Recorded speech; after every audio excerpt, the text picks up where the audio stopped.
Hello, chers amis internautes.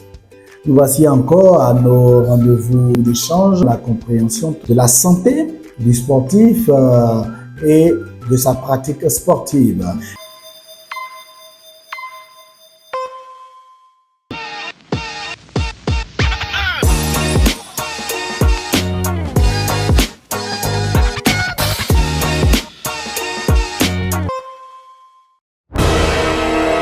Faille que nous allions progressivement dans la compréhension de ce thème. Et pour cela, il est indispensable de définir certains éléments qui vont revenir tout au long de ces vidéos. Et l'élément principal qu'il va falloir que nous définissions ensemble est la sécurité. Qu'est-ce que le thème de sécurité va regrouper?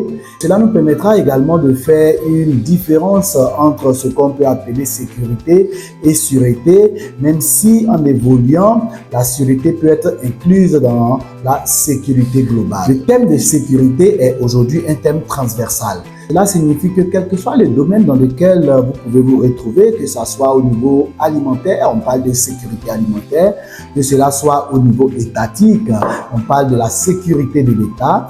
Également, il faut parler de la sécurité informatique. La sécurité revient également au niveau du travail. On parle donc de sécurité au travail. Donc que la sécurité va concerner l'ensemble des mesures qui vont être prises afin de pouvoir éliminer, sinon réduire tous les risques de survenue d'événements involontaires qui peuvent porter préjudice à la santé et à la vie des personnes.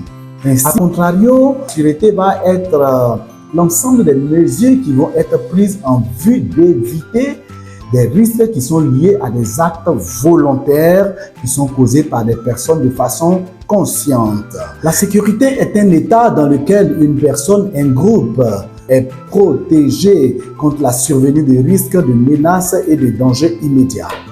Répercuter cette notion dans le domaine sportif va faire appel ainsi à l'ensemble de toutes les mesures qui doivent être prises lors de l'organisation d'événements sportifs, lors de l'organisation d'entraînement, lors de l'organisation de toute autre activité où les sportifs vont être mis en mouvement, vont être regroupés dans un lieu et vont être sollicités dans leurs pratiques sportives.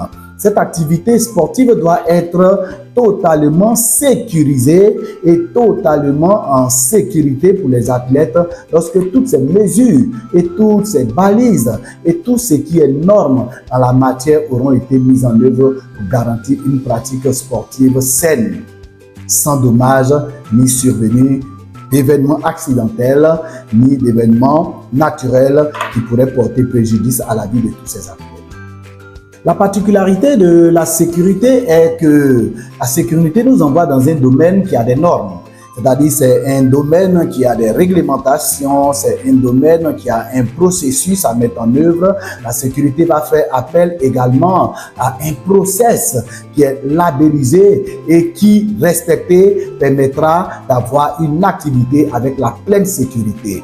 Ainsi, il est important que les uns et les autres et tous les responsables, à quelque niveau que ce soit, puissent s'enquérir des normes en la matière afin que les sportifs, afin que le public soit totalement en sécurité lors du déroulement de ces activités physiques et sportives. Mais déjà, en matière de sécurité en milieu sportif, l'élément indispensable est de pouvoir identifier les cibles. Cette sécurité va concerner 3 groupes de personnes de façon majeure. Le premier groupe de personnes qui doivent être protégées lors des activités sportives, ce sont les acteurs directs, les sportifs, les athlètes, les arbitres et tout le personnel qui va participer à la mise en œuvre pratique de cette activité physique et sportive. Le deuxième groupe, et sinon la deuxième cible de la sécurisation de l'activité physique et sportive, va concerner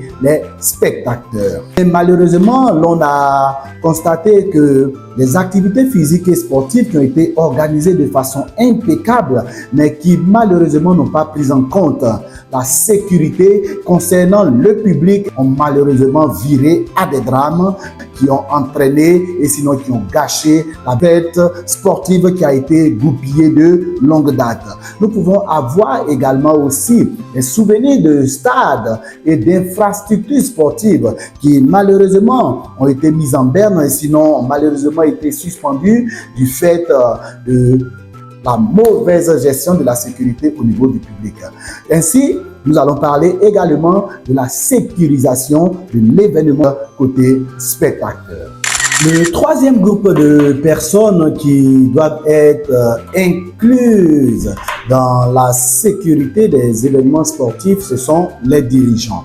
Les dirigeants fédéraux, les dirigeants des clubs, les dirigeants d'associations sportives et de groupes d'intérêt à caractère sportif sont des personnes également qui doivent être la cible de la sécurité lors des grands événements sportifs. Parce que les dérives concernent non seulement les joueurs sur le terrain, non seulement les spectateurs, mais également ces dirigeants d'un niveau de responsabilité, que ce soit au plan sportif, sont le plus souvent des personnes qui peuvent être visées dans des événements sportifs et qui méritent ainsi donc d'être incluses dans la prise en charge d'une sécurisation totale de vos événements sportifs. Nous allons aborder le sujet en débutant par la sécurité des acteurs sportifs qui sont en première ligne. Nous parlerons de la sécurité hors du terrain, sur le terrain également pour tous ces acteurs directs. L'activité physique et sportive ne démarre pas avec le coup d'envoi ni avec le premier coup de sifflet. La sécurisation de l'activité physique et sportive de tous les acteurs directs part d'abord de l'organisation du déplacement sur le terrain, de l'organisation du regroupement et sinon de la mise au vert, et par également de l'organisation et de la sécurisation de l'environnement et de la résidence des acteurs sportifs qui doivent participer à l'événement sportif. L'organisation et la sécurisation des voyages doit partir d'abord par la souscription d'une police d'assurance pour chaque club. Et en la matière, la responsabilité doit incomber totalement aux responsables du club. Parce que ce qu'il faut souligner est que les clubs, les associations sportives sont des associations privées pour lesquelles des polices d'assurance doivent être souscrites par les premiers responsables. Ensuite, l'activité étant organisée par une instance fédérale, la fédération peut se faire accompagner d'une autre assurance fédérale, mais qui doit venir en appui à l'assurance individuelle de chaque club. Cette assurance doit pouvoir couvrir toutes les activités qui sont hors du terrain, tous les voyages, tous les déplacements, tous les entraînements et tous les lieux de résidence. Ainsi, des éléments, des normes et des conseils peuvent être donnés dans la recherche des lieux de regroupement de vos sportifs. Le premier élément que nous pouvons vous conseiller lors de la recherche d'un centre de regroupement de vos sportifs, il est important que la localisation d'un centre de santé à proximité du lieu que vous allez choisir pour vos regroupements sportifs soit une de vos priorités. De telle sorte que déjà, avant le début de l'activité ou du regroupement, tout le staff médical et tout le staff d'encadrement et d'organisation puissent identifier un centre hospitalier de référence, un centre hospitalier de niveau 2, dans lequel ils pourront évacuer les athlètes en cas d'urgence. Et cela est primordial. Il faut également, en termes de recherche d'un lieu de regroupement, pouvoir identifier un lieu dont l'accès est facile, un lieu dont la sortie est facile, un lieu qui est desservi par plusieurs voies, de telle sorte que lors de vos différentes sorties, un embouteillage, un accident ou un engorgement de la voie ne puisse pas être préjudiciable à l'équipe qui va se déplacer vers le lieu de l'événement sportif.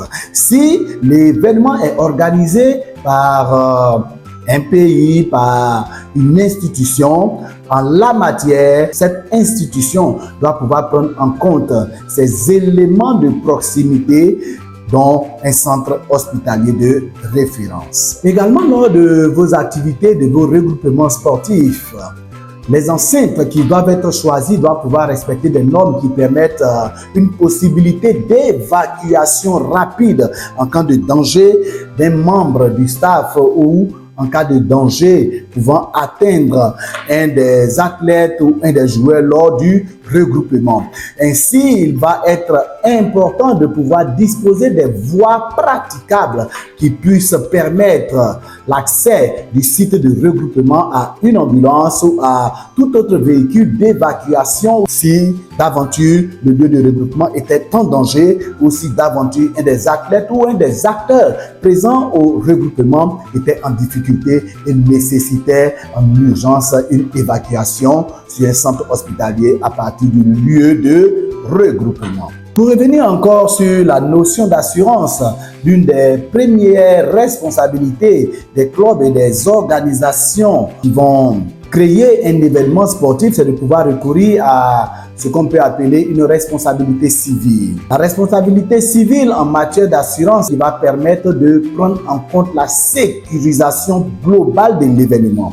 Il n'est pas encore question de la sécurisation individuelle de chaque athlète, mais la sécurisation et l'assurance globale qui va certifier et authentifier la reconnaissance de cet événement sportif par les autorités et d'abord cette mise en place d'une assurance en responsabilité civile qui est appelée une RC. Au-delà de cette RC, il est important pour la sécurisation des déplacements des athlètes et de toutes ces personnes en dehors du terrain que des assurances et des polices d'assurance individuelles accidents puissent être également souscrites par les organisateurs. Police d'assurance qui va permettre de prendre en charge les cas de blessures, les cas d'accidents et les cas d'incidents survenus lors de la pratique de l'activité physique et sportive. Vous le constatez, l'organisation, la mise en œuvre de la sécurité hors du terrain est un élément majeur qui permettra aux athlètes et aux pratiquants de l'activité physique et sportive de se sentir rassurés avant même le début de leur activité sur les aires de jeu, sur les terrains et avant même l'accès de tous ces sportifs aux salles où les événements sportifs vont se dérouler. Et l'instance organisatrice doit pouvoir mettre en œuvre la présence d'un staff médical qui peut être élargi à des secouristes, des structures d'évacuation rapide dont des sapeurs-pompiers, soit civils ou militaires, qui font partie totalement de toute cette équipe qui va participer à la sécurisation de l'événement sportif hors du terrain.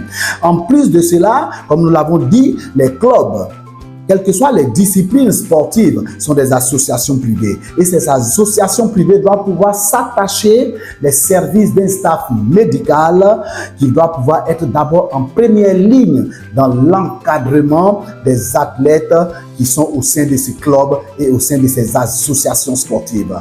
Les appuis fédéraux en matière de couverture médicale ne viendront qu'en deuxième plan, mais la première responsabilité de la mise en place du staff médical, d'un staff de prise en charge des athlètes hors du terrain revient totalement et entièrement aux dirigeants qui ont bien voulu créer les associations sportives pour permettre l'épanouissement de tous ces athlètes-là, quelles que soient les disciplines sportives. Voilà, chers amis, comme nous le disons toujours, il est important de vous laisser le temps de digérer la compréhension de chaque thème et de chaque chapitre et de chaque sous-chapitre que nous abordons dans le développement des vidéos au niveau de Sport Santé Plus. Aujourd'hui, nous allons nous arrêter là dans la compréhension de la sécurité hors du terrain pour tous les acteurs sportifs. Nous vous disons merci pour les pouces bleus que vous mettez, nous les aimons énormément parce que cela est un acte d'encouragement et cela permet aussi de pouvoir montrer votre intérêt dans toutes ces vidéos et de pouvoir permettre une diffusion beaucoup plus large. Nous vous disons également merci pour les nombreux partages que vous en faites. Ne privez pas vos proches, ne privez pas vos amis sur les réseaux sociaux, ne privez pas vos joueurs, vos athlètes, vos dirigeants de cette vidéo. Cela est important parce qu'à quelques niveaux de responsabilité, cela peut permettre à chacun de pouvoir assumer sa responsabilité pleine et entière à partir de chaque thème que nous développons. Nous nous donnons rendez-vous pour un autre chapitre palpitant dans la sécurisation de l'activité sportive au niveau de la pratique des différentes disciplines sportives. Merci et à très bientôt.